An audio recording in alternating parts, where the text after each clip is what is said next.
And now we're dishing with Rachna Choudry. She is the co-founder of PopVox. It is a website that basically shares grassroots political opinions with Congress and the world. So explain how it works. I mean, how did you come up with this? What inspired you? Absolutely. PopVox is a neutral, nonpartisan platform that connects individuals with Congress.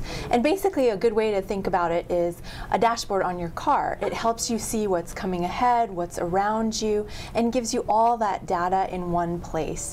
So with PopVox, an individual can see what Congress is going to be voting on, what bills have been introduced, what's coming up next, but then see what's around them in terms of what their neighbors and their community are saying about bills, and before they make their own decision on whether or not to support a piece of legislation. So it's like amplifying people's voices, but also empowering them a little bit. Exactly, because you're not only writing a letter to your member of Congress, but that action isn't happening in the dark. Because every single message that you write on PopVox is transparent, everyone else can see it, and then we aggregate it with others so you can see support or opposition in real time. Wow. And I bet it was busy during the election season that just ended. It was busy during the election season, and then it's busy now because the new Congress is coming in and people have so much to say about it. But I think most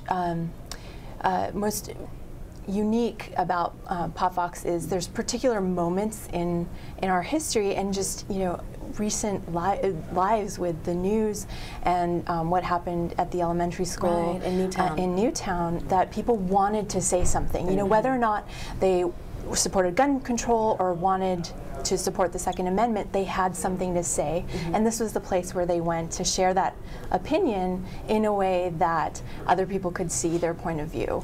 Sort of the joke about Facebook is that, like my page and like my cause, and you do, and then you don't really, there's no action. This sounds like there's actual action. So if you feel strongly about something or if you want to support a friend, this is the way to really do that. Absolutely, because it's not just about, hey, let's save the whales, or hey, let's save this or that. It's about congressional action. What can Congress do?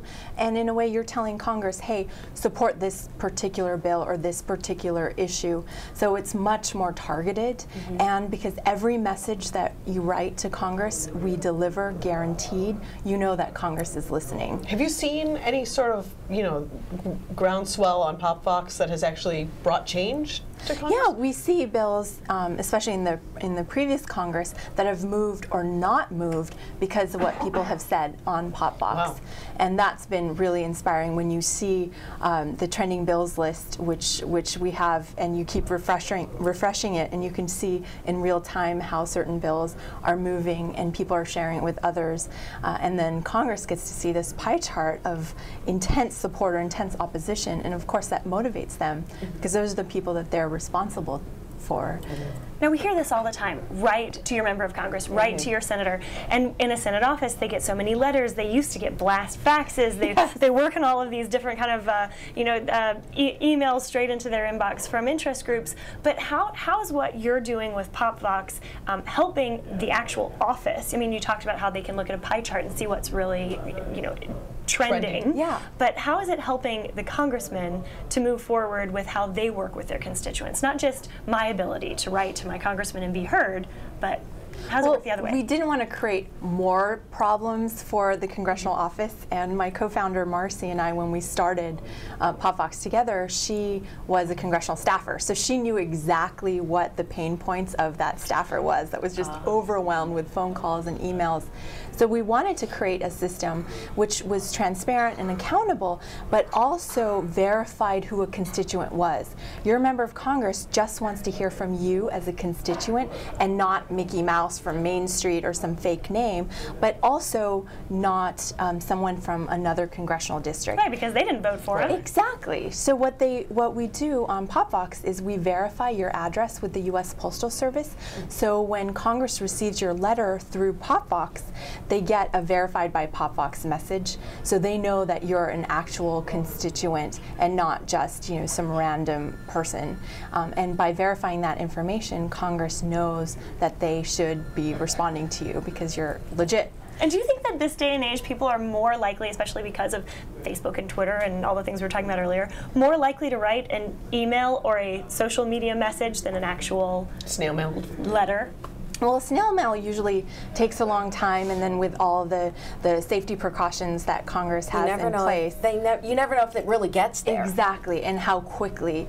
But also, a snail mail happens in the dark, right? You write this letter, you send it off, and then a staffer may or may not see it, but other people aren't learning from your own expertise or your own personal experiences, and especially when issues are personal, you know, whether it's about leukemia research or a school shooting or even taxes. People want to have something compelling to say, and that's what makes us different. And you get to share not only your experience with your member of Congress, but also with others in the PopVox community. And what has the reaction been? Have you heard from members of Congress about what they're seeing on the website?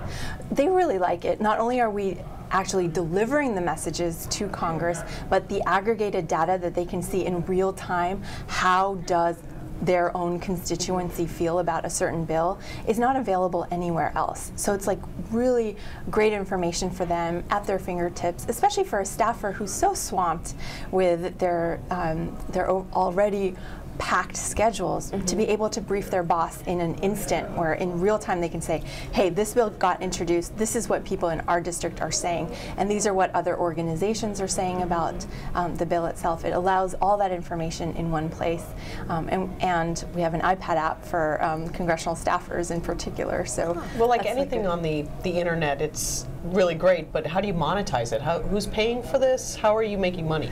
That's what my mom is always asking about. Basically, PopVox is a for-profit company. It's a startup, and we launched about 2 years ago, and we offer paid tools for organizations that want to do grassroots efforts, but in a way that's actually more accountable. You know, it's not just a petition, because we're verifying people's addresses and we're aggregating all that information in one place. So we provide these tools for organizations, and they pay us a monthly fee to run tools on their own websites. Well, I can pretty much guess, but just in case, PopVox stands for? Yes, PopVox is Latin for people's voice. So pop is people and vox is voice. Well, thanks for coming on and telling us, and thanks for giving people a chance to share their people's voice with Congress. It's pretty exciting, and definitely something that people should know about right now as the new Congress is coming in. So, Rachna, thanks for being with us, and as always, thank you for being with us. We laugh about it, but follow us on Twitter and be our fan on Facebook, of course, because we want you to tell us what you like about what we're doing right here. We'll see you next time on The District Dish.